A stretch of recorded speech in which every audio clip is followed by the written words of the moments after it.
আসসালামু আলাইকুম বন্ধুরা, আশা করি আপনারা সকলেই ভালো আছেন। তো বন্ধুরা, আজকে আমরা এই ভিডিওতে জানতে পারবো দাউদ আলাইহিসসালাম ও কিছু পাখিদের সত্য ঘটনা সম্পর্কে। তো বন্ধুরা, বেশি কথা না বলে আজকের মূল ভিডিও শুরু করা যাক। দাউদ আলাইহিসসালাম ছিলেন একজন নবী, একজন ন্যায়পরায়ণ বাদশাহ, একজন আল্লাহ ভীরু বান্দা।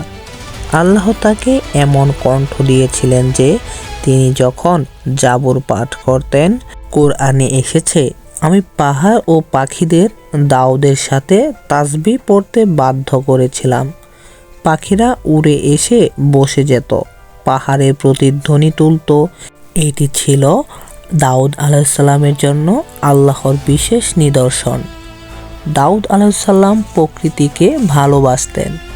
তিনি আল্লাহ তাআলার সৃষ্টি হিসেবে পাখি, পাহাড়, বাতাস সব কিছুকে আল্লাহর তাসবিহরত মনে করতেন। তিনি কখনো অহংকার করেননি, বাদশাহ হয়েও সাধারণ মানুষের মতো জীবনযাপন করতেন।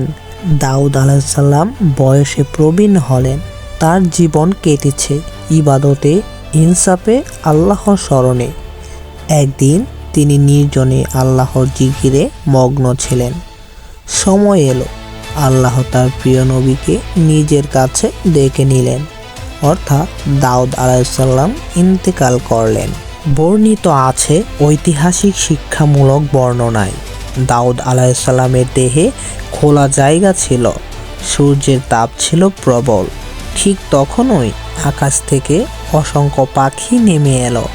তারা ডানা মেলে দাউদ আলাইহিসসালামের দেহের ওপর ছায়া তৈরি করলো। কেউ শব্দ করল না, বিশৃঙ্খল করল না।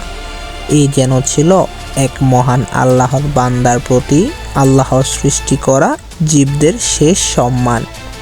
তো বন্ধুরা, এই ছিল মূলত আজকের মূল ভিডিও। ভিডিওটি ভালো লাগলে অবশ্যই লাইক করে দিয়েন। আজকের মতো এখানেই শেষ। আল্লাহ হাফেজ।